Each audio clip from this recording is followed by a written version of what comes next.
Hello children, I welcome you all once again to your English class. I hope you all are doing fine.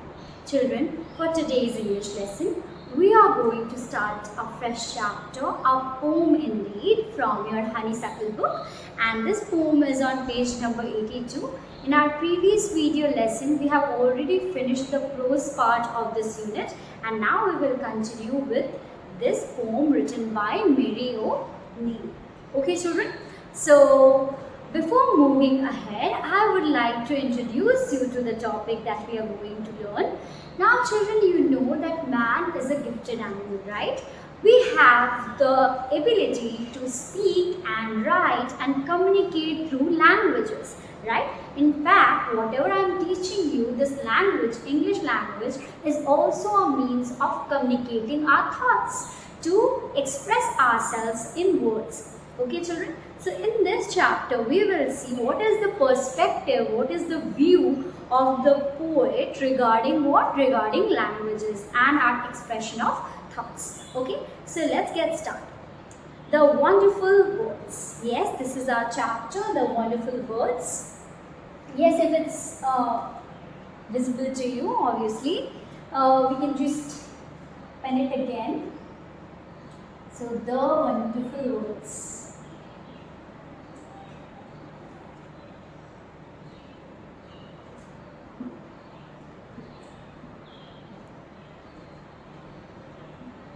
Yes, children. Moving ahead, let's start the text. Imagine a world without language.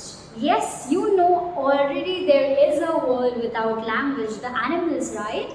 We know that they use different sounds, but yes, they do not use words. At least we don't understand their language. So yes, there might be a chance that they are using a language. Okay. So all humans speak at least one language. So we know this, that human beings at least are aware when they are born, even they are aware of at least of their mother tongue. They can identify and they can well communicate themselves through one language.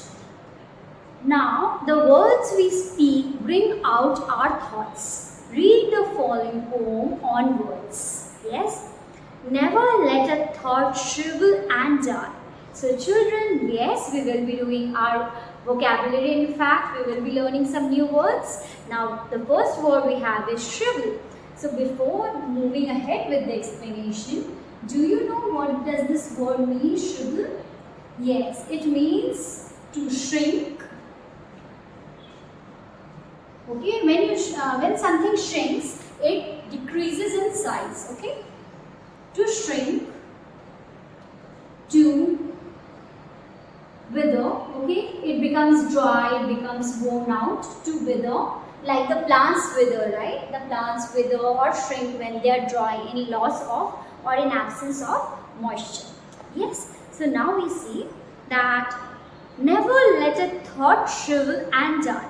Because you know children, whenever we are wanting to express our thoughts, whenever we want to do it, we express it through words. But what if when we have thought, but we cannot express it in words? Yes, sometimes maybe you are too happy, you are very happy and you wanted to express, but you lose words. You want the right words to show your happiness or to show your pain or to show your grief. Okay. For want of a way to say it. Yes. So whenever you have a thought, do not lose it. Okay. Do not let it die in absence of the correct way to say it. Okay. Sometimes you might feel that, how do I express myself? How do I express my thought? Okay. Do not let that thought die. Yes. For English is a wonderful game. Yes. Here children, it's saying that we have a lot of words here, and English has a lot of what? Has a lot of words. Okay, because English language, children, you know what? You are definitely aware that we have so many words for a single thing, right? We know synonyms exist. So every time you can take the help of other words and understand that what you are going to use. So now this wonderful means extremely good, right? Extremely good, which is marvelous, or which brings you delight, which makes you happy. Yes. Now here the poet is using this game word. Wonderful game means it's an enriched language. Yes, so we don't shrivel.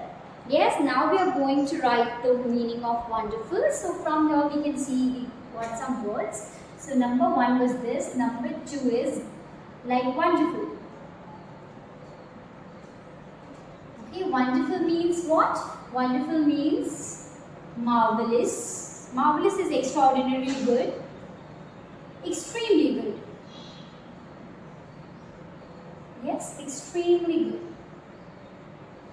Something which is very nice. Yes, children.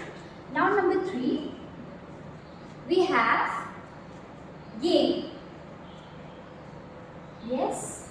Here game doesn't mean our sports. It means just what? It means it is used here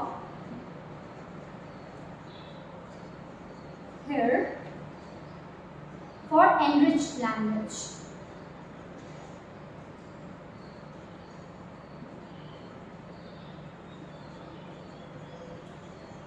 Yes, children. Number 4 now. Okay, when we will get some words, we can use that. Okay, now see what is the poet wanting to say. Okay, what does the poet want to say? The poet wants to say that never let any idea or thought, yes, die. Okay, die. In other words, you do not need to feel that you are not getting any correct words to express yourself.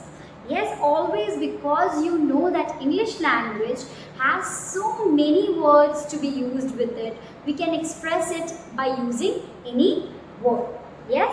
Now, never let it go without getting expression. Like always express your thought. In that way, you are able to communicate your you are able to communicate your thoughts, ideas. You can express it well. Yes. Now, just because you don't know how to speak or how to use the right words, English is a very rich language, okay, full of treasures. That means what? You have a lot of words used there. So never feel that you are lacking good words. So use or take the help of this English language, okay. Now let's move ahead with the next stanza. And all of you can play it. Yes, because he is saying that this wonderful game means this English language is a game, and here you have so many words that you can all play with it. Yes, you can equally use your own means of using it. How? Like sometimes you see like Shashi Tharoor is there. He is a very well known author.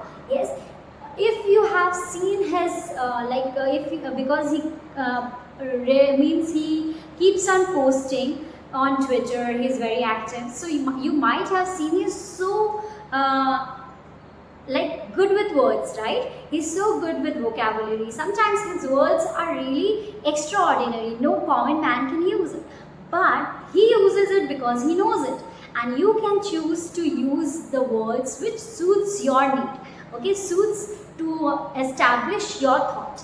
Okay, children, so now you can see here, and all of you can play it, and that you do is match the word. So what is the poet saying? That everyone can use this rich language effectively. Yes, you can find the perfect words for the thoughts or ideas in your head. Yes, and give it a clear expression. Now, and that you do is match the words. Yes, with all the thoughts in your mind, you can find some suitable words and express it really well. Now, do the brightest thoughts in your head so that they come out clear and true. Yes, you can use your own words, you can combine, you can arrange, you can jumble up, you can particularly use those words which are suiting your thoughts or ideas, okay, whatever is suiting to for you to express yourself. Yes, now, and handsomely groomed and fed. So handsomely groomed means here, children, what? It doesn't mean, obviously handsome means attractive, something or someone who attracts you, whom you find really charming, attractive, yes, elegant. So now you know that this English language is very nurtured, very handsome, like very attractive language, and when you use it, then you have this persona, then you have this expression that you are very like authentic in the use of the language. Okay, so you may choose it really well. So now, and don't think that you cannot do it. So what does he say?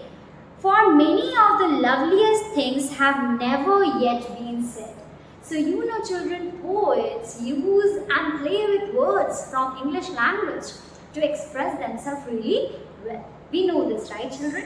So they are using it to suit their need, to express their thoughts. So we also can choose our words and we can well express whatever is going inside us.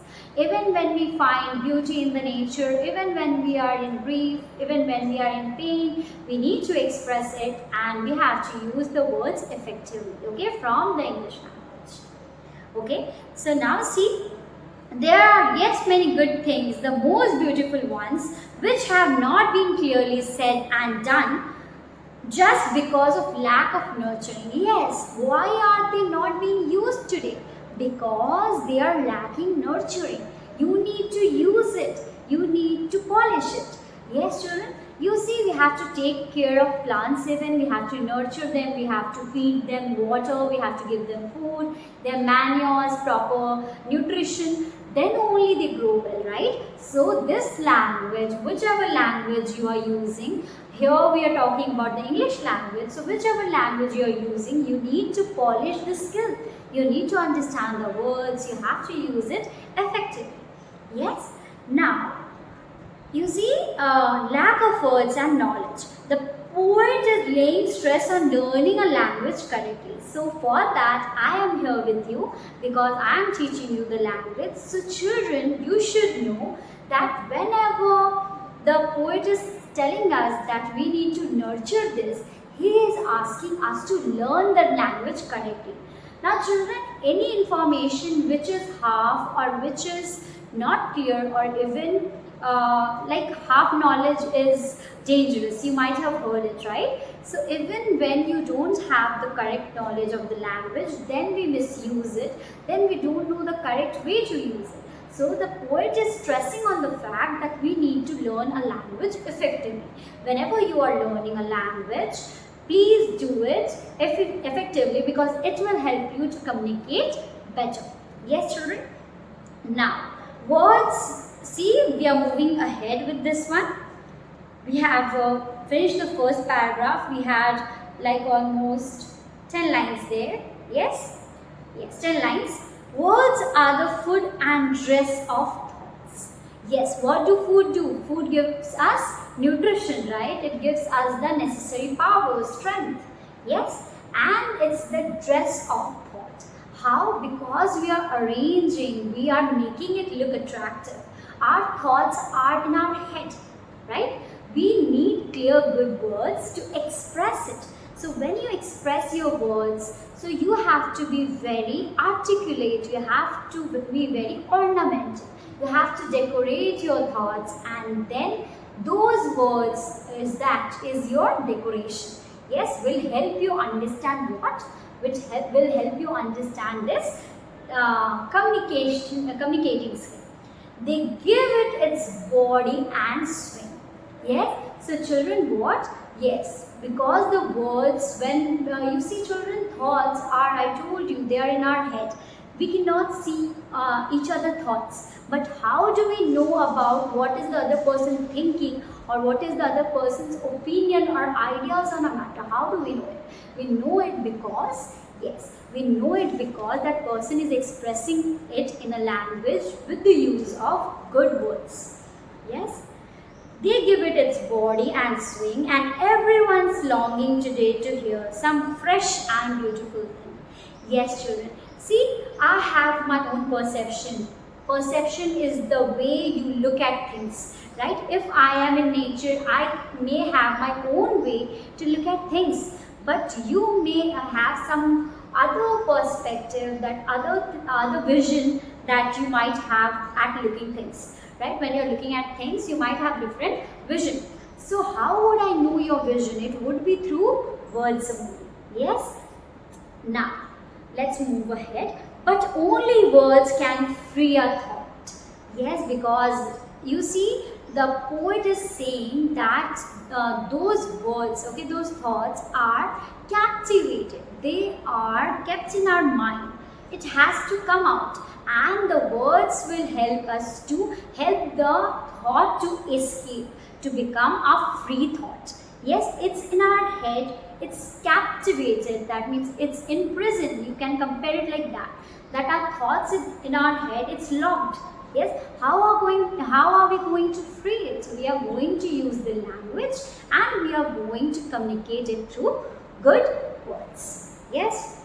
Now, from its prison behind your eyes. Yes, I told you we have a vision, and vision is through eyes only. We know we can see things, we can observe things, and how are we going to state it? How are we going to say it to the other person? Yes, you are right, we can say it through words. Yes, children? Maybe your mind is holding now, so that those thoughts which are captivated with, which are imprisoned in your mind, jailed in your mind, how are they going to come out? How are you going to free them? You are going to free them through the use of words, through communicating them out of your mind to others. Yes, how are you going to channel it? How are you going to send it to the other person? By speaking, right? Because I told you when I began my chapter that we are going to we are going to use words to express ourselves, and humans have this language skill. No other species on this planet can do it. Yes, they can communicate through other sounds, but language is a gift that only humans enjoy.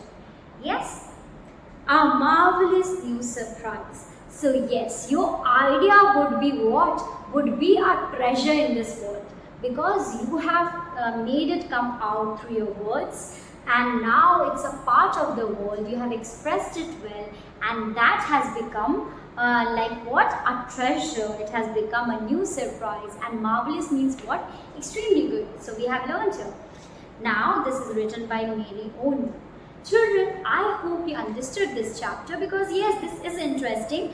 Now this one, children, you know that I told you that word here is the food and dress of this one. This is, children, what? This is metaphor, because we are not comparing directly, but we are saying that we are actually comparing.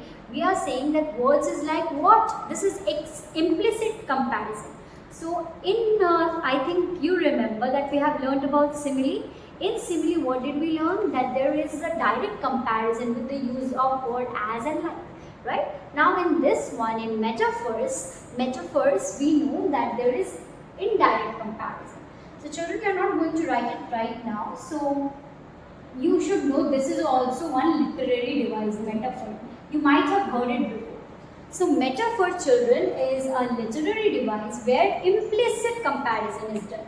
No words like is, such and such as is used to compare. But you understand that this, obviously this word is compared to the food and dress of the thought.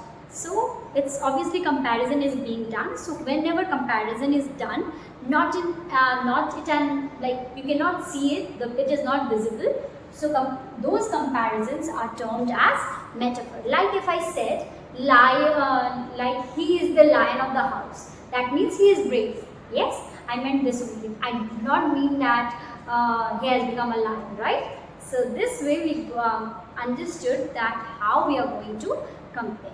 Okay, children?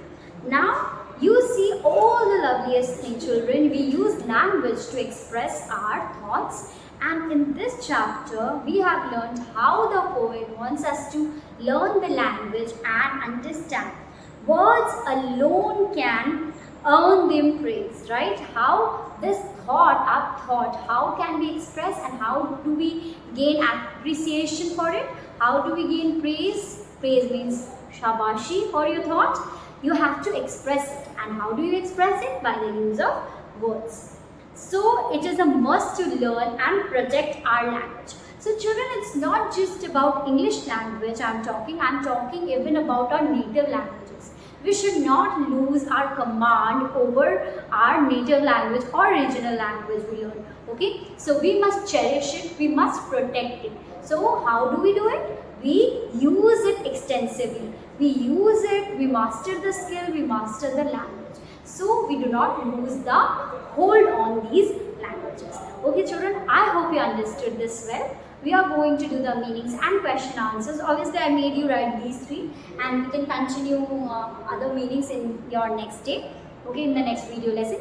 Till then children, please take care of yourself and your family. Bye bye.